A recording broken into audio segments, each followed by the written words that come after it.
मेरे एक व्यूवर ने पूछा है कि लिफ्ट प्लान क्या होता है। ये बताइए कि ये लिफ्ट प्लान कैसे बनता है और क्या फॉर्मेट यूज होता है।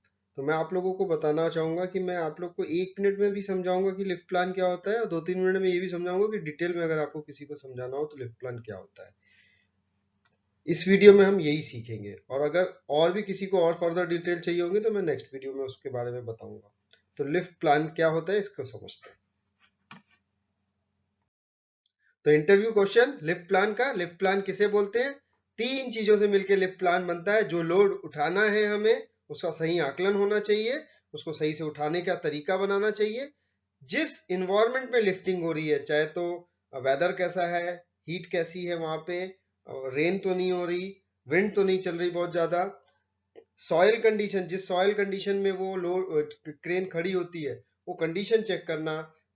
उसके बाद कोई आसपास ऑब्स्ट्रक्शन तो नहीं है, चाहे पावर लाइन जा रही हो या कुछ जा रहा हो। तो ये फिजिकल एनवायरनमेंट समझते हैं, हम सही करते हैं। उसके बाद कौन सी क्रेन हम यूज करेंगे लोड उठाने को, और उस क्रेन के साथ एसोसिएटेड जो भी स्टाफ है, चाहे क्रेन ऑपरेटर, चाहे सुपरवाइजर, इन सब को मिलाकर आपका लिफ्ट प्लान बनता है। यानी लोड, फिजिकल एनवायरनमेंट, क्रेन और क्रेन के से एसोसिएटेड स्टाफ जो यूज होगा लिफ्टिंग के लिए, इन तीनों के ऊपर काम करके, प्लानिंग करके जब हम लिफ्टिंग करते हैं उसको लिफ्ट प्लान बोलते हैं।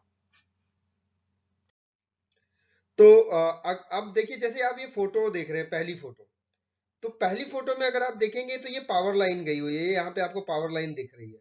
यानी यहाँ पे जो भी लिफ्टिंग करेगा उसको फिजिकल एनवायरनमेंट का बहुत ध्यान देना है, क्योंकि आसपास एक लाइव वायर है जिससे दूर रहकर आपको लिफ्टिंग करनी है, जिससे आपको बचा के क्रेन को लिफ्टिंग करनी है। साथ में चलता हुआ मार्केट भी है, तो ये भी आपका फिजिकल एनवायरनमेंट में ध्यान दिया जाएगा कि आसपास जो है ट्रैफिक मूवमेंट भी है जहां पे लिफ्टिंग होने जा रही है। दूसरी फोटो में आप देखेंगे वेदर कंडीशन खराब दिख रही है, लाइटनिंग हो रही है, क्लाउडी दिख रहा है, वेदर हो सकता है हाई विंड कंडीशन भी हो। और अगर आप सॉयल कंडीशन देखेंगे तो लूज सॉयल है नीचे, तो ये आपका ये भी चीज फिजिकल एनवायरनमेंट में जाएगा। उसके बाद आप देखेंगे तीसरी फोटो में मैंने स्प्रेडर बार के साथ एक लोड को उठा रहे हैं, तो इस कंडीशन में आपको दिखेगा कि लोड बहुत लंबा है, एक कंटेनर है जिसे उठाया जा रहा है। तो ये कंडीशन आपकी लोड पे जाएगी कि जब भी आप लिफ्टिंग करने जाएं तो आपको समझना होगा कि आपको क्या उठाना है। आप स्लिंग से किसी चीज को उठा सकते हैं, या स्प्रेडर बार आपको वहां पे लगाना होगा।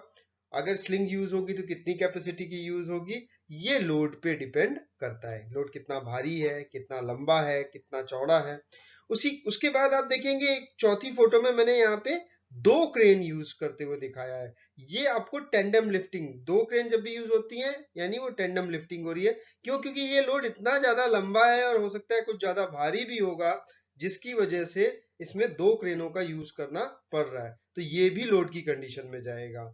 और उसके बाद आप अगर देखेंगे इस वाली फोटो में मैंने एक लोड को 2 स्लिंग्स के साथ, क्योंकि लोड बहुत लंबा है तो 2 पोर्शन में उन्होंने स्लिंग्स को लगा के उसको बैलेंस किया है, और उसके वजन से ज्यादा कैपेसिटी की स्लिंग्स लगा के उस लोड को उठाने की कोशिश की जा रही है।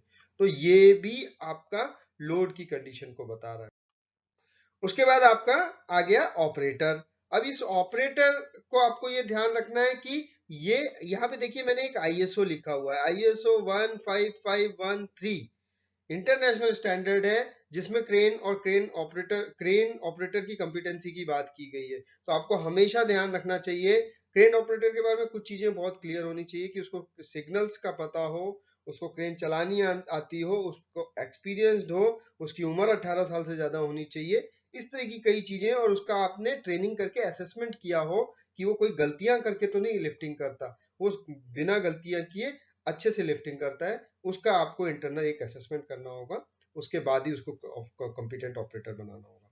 तो देखिए अब हम फॉर्मेट में भरते हैं। चलिए, ये जो चीजें मैंने लिफ्ट प्लान में बताई कि लोड को कैसे देखा जाता है, लोड के हिसाब से आपने क्या कंट्रोल लिए हुए हैं, फिजिकल एनवायरनमेंट में कैसे आपको ध्यान रखना है कि लाइटनिंग ना हो रही हो, रेन नहीं हो रही हो, हैवी स्नो नहीं हो रही हो, विंड बहुत तेज ना चल रही हो, आसपास पावर लाइन ना हो, सॉइल की कंडीशन ठीक हो। उसके बाद जब हम क्रेन ऑपरेटर की कंपिटेंसी भी चेक कर लेते हैं और क्रेन भी चेक कर लेते हैं कि ठीक है, तो हम उसको अब इन सब चीजों को इस फॉर्मेट में भरते हैं जो लिफ्ट प्लान फॉर्मेट बोलते हैं। देखिए आपने इसमें सबसे पहले लिखा है description of load, overall dimension, तो कितना लोड का डिस्क्रिप्शन लिखिए कि क्या है। उसके बाद जैसे कंटेनर है तो कंटेनर लिख दिया, उसके बाद उसकी डायमेंशंस लिखिए जिससे पता चलेगा कि कितना लंबा है, कितना चौड़ा है। वेट ऑफ लोड, अब आपने इसका वेट निकाला, वो टनेज में यहाँ पे लिखना है, ठीक है। नोन वेट, और कभी कभी आपको हो सकता है कुछ चीजों का वेट नहीं निकल पा रहा तो आपको एस्टिमेटेड वेट भी लिखना है। सेंटर ऑफ ग्रेविटी आपको लिखनी है कि ऑब्वियस है, एस्टिमेटेड है, या डिटरमाइंड बाय ड्राइंग, आपको कैसे पता चल रहा है, ये आपको यहाँ पे ध्यान रख के लिखना है। अगर कई बार ऑपरेटर्स को आप देखेंगे लोड को बांधने के बाद थोड़ा सा हिलाते हैं एकदम ग्राउंड कंडीशन के साथ, वो इसलिए करते हैं क्योंकि उनको सीजी पता चल जाए कि सीजी डिस्टर्ब तो नहीं हो रही है। तो ये आपने लोड के बारे में लिख लिया जो मैंने पहला यहाँ पे बताया था टॉपिक। उसके बाद हम यहाँ पे लिफ्टिंग गियर्स यानी क्रेन के बारे में जो थर्ड में मैंने लिखा हुआ है, कैसा इक्विपमेंट यूज करने जा रहे हैं, क्रॉलर को क्रेन यूज करने जा रहे हैं या टेलीस्कोपिक बूम क्रेन यूज करने जा रहे हैं वो लिखेंगे, कितना सेफ वर्किंग लोड वो क्रेन उठा सकती है वो लिखेंगे, उसका सर्टिफिकेशन डिटेल लिखेंगे, उसकी बूम लेंथ कितनी जाएगी, और उसके बाद इंटेंडेड लोड का जो रेडियस बनेगा, रेडियस हमेशा ध्यान रखिए, जो बूम होता है बूम से एक आर्क काट दीजिए दो चारों तरफ, वो आपका रेडियस होता है। उसके बाद लिफ्टिंग गियर्स जो भी हम यूज कर रहे हैं उनका क्या वेट है ये लिख दीजिए, ये आपका क्या कहते हैं इस क्रेन यानी थर्ड वाले पार्ट में आ गया। उसके बाद हम कौन कौन लोग इन्वॉल्व होंगे, site supervisor, lifting supervisor, crane operator, rigger, signal man, others अगर जो भी हैं, इन सब का क्वालिफिकेशन भी हम यहाँ पे लिखते हैं, ठीक है।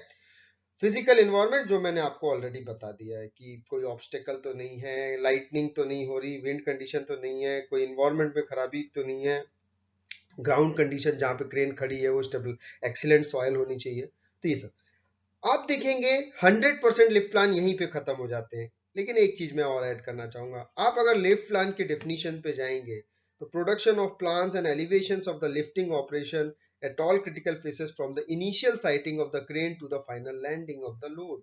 लोग ये भूल जाते हैं कि ये लोड फाइनल लैंड कहां पे करेगा, वो भी आपको लिफ्ट प्लान में लिखना चाहिए।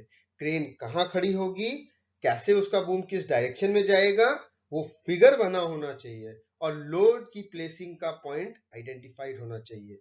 यहां पे जाके आपका लिफ्ट प्लान खत्म होता है। ये इसके बाद मैं जो वीडियो बनाऊंगा मैं उसमें आपको लिफ्टिंग की और सपोर्टिंग की दोनों सेफ्टी बताऊंगा।